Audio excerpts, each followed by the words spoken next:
Good that they saw this. That it was bothering them because it was victim blaming. Yeah, right. It was victim blaming. But it's the way the social science thought about it. I remember we talked. The Times did this piece and from a conference at Chicago. I think it happened that year. And Sandy Jenks and all those guys.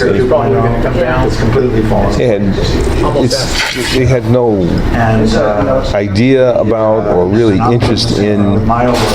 They were very critical, very disbelieving, dismissive of it. So,